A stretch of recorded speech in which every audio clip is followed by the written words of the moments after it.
वफाकी बजट के पेश नज़र 29 मई को मुस्लिम लीग नून के अहम रहनुमाओं की खुसूसी बैठक हुई, जिससे ये खबरें सामने आ रही हैं कि हुक्मरान जमात IMF की शराइत मद्देनज़र रखते हुए आवाम को सहूलियात देने की कोशिश कर रही है। तो दूसरी जानिब इन खबरों को भी नज़रअंदाज नहीं किया जा सकता कि आइंदा माली साल डॉलर रेट में 10 रुपये इजाफे का तखमीना लगाया गया है, जिससे महंगाई बढ़ने का खदशा है।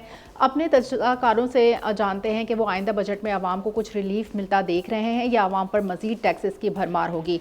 तो अली आफ्ताब साहब बताइए, रिलीफ तो भूल जाएं, टैक्सेस ही की भरमार होती नजर आ रही है।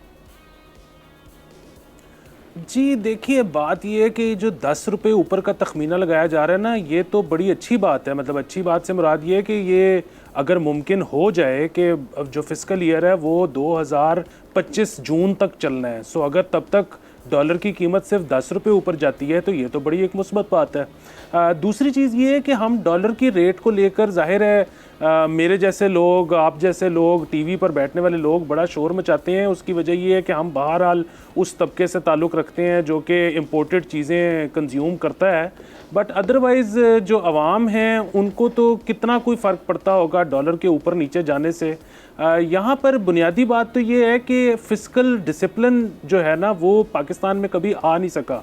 मतलब आज आप खुर्रम हुसैन साहब का अगर डॉन में कॉलम पढ़ें तो वो मतलब उन्होंने बेसिकली ये बताया कि हमें CPEC से नुकसान ज़्यादा हुआ है और फ़ायदा कम हुआ है। अच्छा, अब इसका मतलब ये नहीं है कि CPEC कोई बुरी चीज़ थी। बात ये है कि वो CPEC के जो पैसे आए वो, अगेन मैं ये नहीं कह रहा कि खुदा न खास्ता करप्शन हुई। बात ये है कि वो जिस मज़दूर ने काम किया था उस मज़दूर को मिल गए, जो वहाँ पे इंफ्रास्ट्रक्चर डेवलप हुआ उसमें लग गए, वो सारा कुछ। बात ये है कि बाहर से डॉलर आ रहा था, हमारा जो है वो उसकी वजह से करंट अकाउंट डेफिसिट वो कम था, हमने उसकी वजह से बहुत सारी और बोरोइंग की। वो जो और बोरोइंग की वो उस पर हमने अशराफिया को, मतलब इस वक्त एज वी स्पीक तो जिम खाना में जो है वो इलेक्ट्रिसिटी से गर्म होते हुए स्विमिंग पूल चल रहे हैं। तो वो बात ये है कि वो फिस्कल डिसिप्लिन क्योंकि नहीं आ सका। अभी अगेन ये जो आ रहा है आपका IMF पैकेज, एक तो बड़ी अच्छी बात है कि पैकेज आ रहा है, ना आता तो हमारे साथ पता नहीं क्या होता है। दूसरी तरफ आप सुन रहे होंगे इस वक्त पूरा जो मुल्क है, मतलब इसमें जो 2.5-3 लाख इन्वेस्टर है स्टॉक एक्सचेंज का, they are making a killing. और why they are making a killing? Because current account deficit आपका कंट्रोल में है। बुनियादी बात यह है कि क्या पूरे मुल्क को फायदा हो रहा है, क्या आवाम तक उसके समरात पहुंच रहे हैं? ये इकोनॉमी एक बड़ी कॉम्प्लेक्स चीज है, ये लोगों को बैठ के पहले समझानी चाहिए कि असल में हो क्या रहा है। उसके बाद फिर नहीं आ रहा है।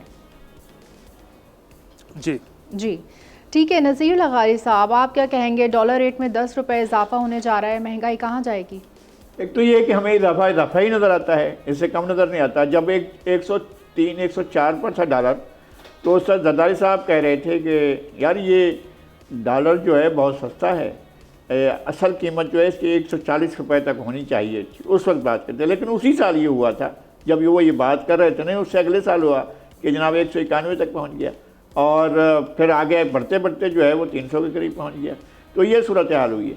लेकिन मैं एक बात और देखता हूँ, पाकिस्तान जैसे मुल्क में, हमारे जैसे मुल्कों में पॉलिसियों का और गवर्नेंस के इश्यूज भी होते हैं कि जो हमारा कर्ज देने वाला है, जो साहूकार है, जो मेहरबान है, जो हमारे ऊपर इनायात करता है, IMF, उसकी इनायात जो होती हैं उस वक्त ज़्यादा होती हैं और हमारे मामलात को ज़्यादा नहीं खंगाला जाता है जब फौजी हुकूमतें होती हैं। क्या कमाल का चला दीजिए, क्या डिसिप्लिन था भाई परवेज़ मुशर्रफ का, 60 रुपए से डॉलर आगे बढ़ा ही नहीं। और इसी तरह से ज़िया-उल-हक के दौर में एक डिसिप्लिन जो है उनके दौर में। मसला ये है कि हमारी मईशत कंट्रोल्ड मईशत है और हमारे ऊपर जो असरात पड़ते हैं इसके डॉलर के घटने बढ़ने का, सिर्फ ये नहीं है कि हमारी सिर्फ दरामदी अशियाई महंगी हो जाती हैं, बल्कि ये होता है कि जब हम सफ़र करते हैं तो हमारे किराए बढ़ जाते हैं। हम बस पर बैठते हैं, बस का किराया बढ़ जाता है। सोच भी नहीं सकते थे 2 साल पहले के किराया जो है वो इतना ज़्यादा होगा, लेकिन अब ज़्यादा होता है। ठीक है, डॉलर रेट के घटने बढ़ने से आवाम पर क्या इसके असरात आते हैं? जी एहतशाम साहब। देखिए अफशीन, आमतौर पे जब ये बात होती है, जब बजट साजी हो रही होती है, तो उस वक्त जो प्रोजेक्शन की जाती हैं वो डॉलर के हवाले से की जाती हैं और वो 10 रुपये 15 रुपये 20 रुपये फ़ी डॉलर जो बढ़ा के रखते हैं ताकि at the end of day या 4-6 महीने के बाद डॉलर की फ्लक्चुएशन की वजह से बजट ख़राब ना हो। मेरा ख्याल है ये इतना सीरियस मसला नहीं, सीरियस मसले 2 हैं। देखिए, एक तो जो आपका मेरा आम आदमी का मसला है वो है महंगाई का मसला। आज ही आप लेटेस्ट आप देख लें, हफ्तावार और 15 दिन की जो तफसीलात आती हैं वो स्टैटिस्टिक डिवीज़न जारी करता है, उन्होंने कहा जी 26% महंगाई रही है। हुकूमत क्लेम करती है जी 17% पे आ गई है, 28% थे, पहले तो 30 से 32% चली गई थी, ज़्यादा इससे भी चली गई थी। अब अगला सवाल ये कि पाकिस्तान की तारीख़ का ये सख्त तरीन बजट इस हवाले से होगा अफशीन कि पाकिस्तान की हुकूमत के पास देने के लिए, कहने के लिए कुछ नहीं है। टोटल जो इकोनॉमिक पॉलिसी जो है ना वो IMF को आउटसोर्स कर दी गई है। इवन जो इकोनॉमिक फाइनेंशियल पॉलिसी फ्रेमवर्क बनना है वो भी यही पता चल रहा है कि जी उस भी हुकूमत बना के दे देगी या वो बना के देंगे, हमने सब साइन कर देना है। तो मेरा ख्याल है मुश्किलात इतनी ज़्यादा है। अब जो बातें हो रही हैं कि जी तकरीबन ये 13,000 और के नए टैक्सी लगने जा रहे हैं, कितने लगने हैं, कितने नहीं लगने, क्या साइज़ होगा। फिर ये जो बात हो रही है कि जी फूड बास्केट में कोई जो महंगाई की बात हो रही है, लोगों को रिलीफ देने की बात है, 200 यूनिट पे तो आप चले जाएंगे। फिर इसके अलावा और बड़ी मुश्किलात हैं। मेरा नहीं ख्याल कि ये जो मुश्किल पेश आ रही है इनको 10 से 15% वो जो सैलरीज बढ़ाने की बात है, पेंशन में इजाफे की बात है, लेकिन असल बात है कि जो अब 7 जून को बजट होगा और उसके अलावा 3 जून को नेशनल इकोनॉमिक काउंसिल की मीटिंग होगी, वहाँ पे लोगों को पता चलेगा क्या बड़े फैसले करते हैं। आप क्या कहेंगे इस बारे में? खबरें आ रही हैं कि हुक्मरान जमात IMF की शराइत मद्देनजर रखते हुए अवाम को सहूलियात देने की कोशिश कर रही है।